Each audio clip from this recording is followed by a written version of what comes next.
Good morning students, कैसे हैं आप सभी।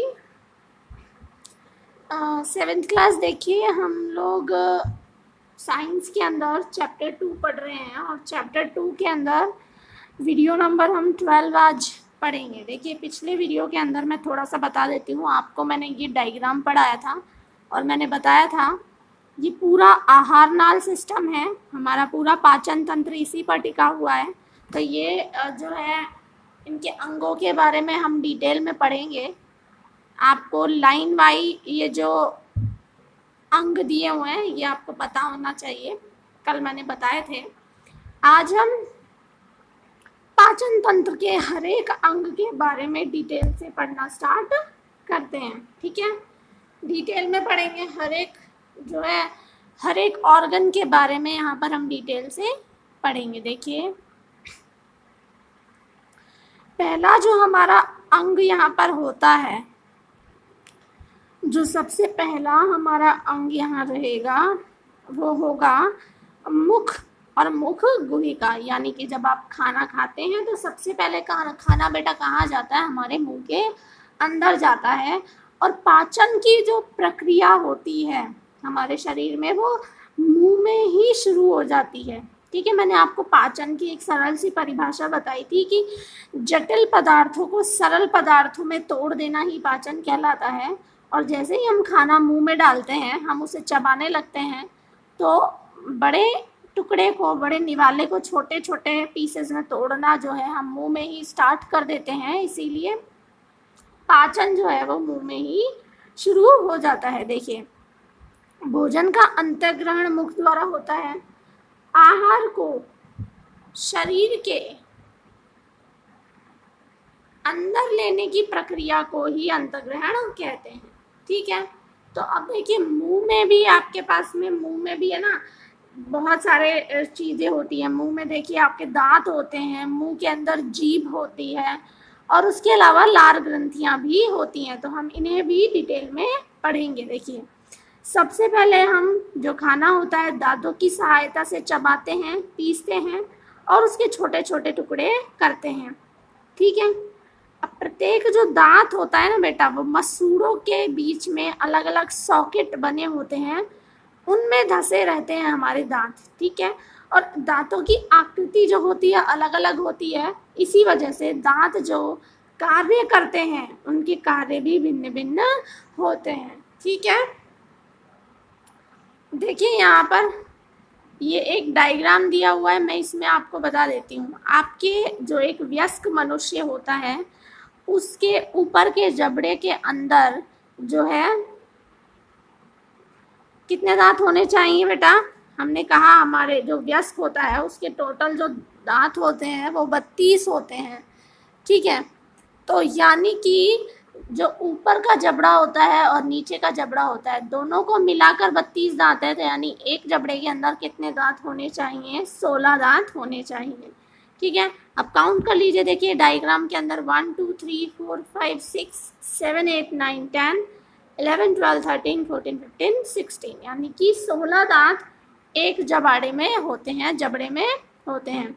अब देखिए, एक जबड़े के अंदर जो आगे के 2 दांत होते हैं, ठीक है, आगे के जो 2 दांत होते हैं वो सिर्फ काटने के काम आते हैं, ठीक है, कर्तन करने के काम आते हैं, इसलिए उन्हें कृतनक कहा जाता है। क्या कहा जाता है? कृतनक दांत कहा जाता है। उसके बाद जो साइड के 2 दांत होते हैं बहुत ही नुकीले और पैने दांत होते हैं। ये चीरने, फाड़ने या किसी चीज़ को जो है ना नोचने के काम आते हैं। ये जो 2 दांत होते हैं इन्हें हम कहते हैं रदनक। क्या कहते हैं? रदनक। 2 एक तरफ और 2 एक तरफ होते हैं। उसके बाद जो उनके पीछे 2 दांत होते हैं उन्हें हम दाढ़ कहते हैं, और साइंस की भाषा में क्या कहते हैं? अग्र चवर्णक, ठीक है। और जो सबसे पीछे की ये 2 दाढ़ होती हैं इन्हें हम कहते हैं चवर्णक। और उसके बाद में ये जो लास्ट की दाढ़ होती हैं ये आजकल जो है बेटा विलुप्त हो गई हैं, जो है ये मिलती नहीं है जल्दी से। कुछ लोगों में आती हैं, कुछ में नहीं आती। एक तो ये बहुत व्यस्त हो जाने के बाद आती हैं, बच्चों में नहीं आती हैं ये।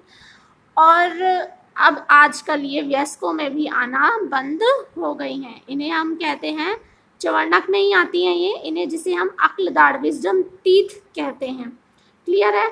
ये दांत नहीं आती, कई बार ये दाढ़ जो है ये आना आजकल बंद हो गया है, इसलिए क्या होता है कि एक जबड़े में से 2 यानी 2 जबड़ों में से 4 यानी 32 में से आजकल जो लोगों में दांत आते हैं वो 28 दांत ही रह जाते हैं। ठीक है, अब देखिए सबसे पहले सामने वाले जो दांत होते हैं उनको काटने के लिए प्रयोग करते हैं, कृतनक कहते हैं। ठीक है, उसके बाद चीरने फाड़ने के काम आते हैं, उन्हें रदनक कहते हैं। और फिर जो चबाने के पीसने के काम आते हैं उन्हें अग्रचवर्णक और चवर्णक कहते हैं। ठीक है, अब हम बात करते हैं दूसरी चीज़ की, हमारे मुंह में एक ग्रंथि होती है लाला ग्रंथि, लार ग्रंथि कहते हैं। अभी लार ग्रंथि क्या करती है, जैसे ही हम खाना मुंह में डालेंगे ये लार का स्रावन करती है। और लार क्या करती है, लार बहुत ही ज़्यादा इम्पॉर्टेंट होती है हमारे खाने को पचाने के लिए, खाने में घुलकर खाने को लसलसा बनाती है, जिससे क्या होता है आपका खाना टुकड़ों में आसानी से टूट जाता है। और ये जो लार होती है, यही लार जो है खाने को मुंह में ही पचाना स्टार्ट कर देती है। क्लियर है? अब देखिए यहाँ पे कुछ इम्पॉर्टेंट बात है कि आप मीठा खाते हैं या खट्टा खाते हैं तो उससे दांत जो है वो गिरने लगते हैं। क्यों? देखिए हमारे मुंह में जीवाणु पाए जाते हैं, ठीक है, पर हमें उनसे वैसे कोई हानि नहीं होती है नॉर्मली। लेकिन अगर खाने के पश्चात हम दांत और मुंह साफ नहीं करें तो मुंह में क्या होता है, हानिकारक जो जीवाणु होते हैं वो क्या करके धीरे धीरे वृद्धि करने लगते हैं। ठीक है, अब ये जो जीवाणु है दांतों के बीच फंस जाते हैं और भोजन में जो आप खा रहे हैं उसका धीरे धीरे विघटन करके क्या बनाते हैं, अम्ल बनाते रहते हैं। और अम्ल क्या होते हैं, दांत को क्षति पहुंचाते हैं, नुकसान पहुंचाते हैं। और धीरे धीरे इस पे से परत जो है दांतों की वो हटती रहती है। ठीक है, इसे दंत क्षय कहते हैं। अगर इसे उपचारित ना किया जाए तो उसमें बहुत दर्द होता है, पीड़ा होती है और टूटकर गिरने लगते हैं। ठीक है, इसीलिए चॉकलेट, ठंडे पदार्थ, मिठाइयाँ वगैरह भी हमें कम खानी चाहिए। और हर एक व्यक्ति को प्रतिदिन कम से कम 2 बार तो ब्रश जरूर करनी चाहिए, दातुन करनी चाहिए और खाने के बाद पानी से कुला भी करना चाहिए। ठीक है, अब आप देखिए, अब नेक्स्ट जो हमारा अंग है वो है जीभ। मुंह के अंदर जीभ भी होती है। देखिए ये एक मांसल पेशी है, मतलब ये सिर्फ एक मांसपेशी है, इसके अंदर कोई हड्डी नहीं होती है। ठीक है, आप ये भी कह सकते हैं कि ये एकमात्र ऐसा अंग है जिसमें कोई भी हड्डी नहीं है। क्लियर? अब इसमें पीछे की देखिए जो जीभ होती है ना वो पीछे की ओर मुख गुहिका के अंदर, बहुत अंदर अधर तल पे, लगभग मुंह आपका खत्म होता है, गला शुरू होता है, वहां तक जुड़ी होती है। ठीक है, पीछे से तो ये जुड़ी होती है परंतु इसका जो आगे का भाग होता है वो स्वतंत्र होता है, मतलब वो अपने मर्जी से कहीं भी मुड़ सकता है। ठीक है, किसी भी दिशा में मुड़ जाता है। अब जीभ के बारे में आप देखिए, कुछ एक इम्पॉर्टेंट बात ये है कि जो जीभ होती है ना उसके आगे वाले हिस्से में स्वाद होता है, साइड वाले हिस्सों में जो है स्वाद होता है, और एक बिल्कुल पीछे वाला जो हिस्सा होता है वहाँ स्वाद होता है। जो बीच का भाग होता है ना जीभ का, उसमें कोई स्वाद नहीं होता। ठीक है, जो आप जीभ का बिल्कुल बीच का हिस्सा है ना उस पर कभी भी कुछ रख के देखिए, वहाँ पर आपको कोई भी स्वाद महसूस नहीं होगा, यहाँ पर स्वाद कलिकाएं उपस्थित नहीं होती। अब देखिए सबसे पहले ये जो आगे आगे वाला हिस्सा होता है ना बेटा, यहाँ पे सबसे ज़्यादा मीठा जो होता है ना स्वाद यहाँ से पहचान में आता है। ठीक है, कड़वा जो स्वाद होता है वो पीछे से पहचान में आता है। जब आप दवाई खाते हैं तो कड़वी कहाँ जाके लगती है, पीछे जाके कड़वी लगती है ना वो। ठीक है, इसके बाद जो इस साइड वाले हिस्से होते हैं ना, बिल्कुल साइड वाले हिस्से, इनमें खट्टापन महसूस होता है, ये खट्टे स्वाद के लिए होती हैं। और इसी के साथ ही ये जो हिस्से होते हैं ये नमकीन स्वाद के लिए जीभ पर उपस्थित होते हैं। अब ये जीभ जो है निगलने में भी सहायता करती है, स्वाद का पता भी लगाती है, जीभ पर स्वाद कलिकाएं होती हैं। ठीक है, इसीलिए हम स्वाद कलिकाओं की स्थितियों को पता लगा सकते हैं। देखिए ये आपको क्रियाकलाप दिया हुआ है पूरा, ये जब आप पढ़ेंगे तो आपको समझ में आएगा कि जो है स्वाद कहाँ कहाँ किस किस तरीके का होता है। ठीक है, तो ये जो है ना एक्टिविटी ये आपको पढ़नी है, जिससे आपको पता चलेगा जब नमकीन विलियन है, नमक का विलियन है, इसका स्वाद कहाँ, मीठे का कहाँ, खट्टे का कहाँ और कड़वे का कहाँ पर होता है। क्लियर है? तो ये जो है ना आप करेंगे आज घर पे। नेक्स्ट हमारा जो अंग है वो है ग्रसिका यानी भोजन की नली।